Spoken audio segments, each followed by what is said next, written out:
What would have happened if you didn't study engineering? If I hadn't studied engineering, I believe that engineering have significantly changed me as a person. Engineering is not something you fall in love with, and that's something we all agree on. However, engineering is not just about constructing buildings. Oh, it's a way of thinking and problem solving. Yes, it placed me in a mindset of problem analysis and solving. Whenever I encounter a problem, I break it down and solve it step by step.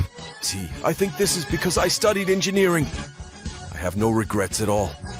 Even though I didn't have a passion for engineering, it has equipped me with valuable skills. Engineering teaches you logical thinking and helps you succeed.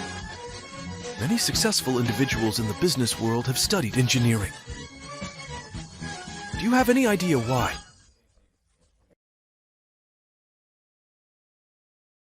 Assalamu alaikum wa rahmatullahi wa barakatuh. Hello civil engineers and welcome to Civil 53. As you can see here, the column starts small at the bottom and gradually enlarge as we move up. If you want to know the reason, let's move on to the explanation. We have the loads acting on the beam like this. Now let's draw the moment diagram for it. The drawing would look like this. Assuming we are dealing with a simply supported beam, this means if the connection between the column and the beam is a pin or hinge support, there is no moment at the intersection point. But in our case, we are dealing with a frame. The connection between the column and the bridge is a fixed support, meaning there is a moment value at the intersection point. Now let's draw the moment diagram. It would look like this.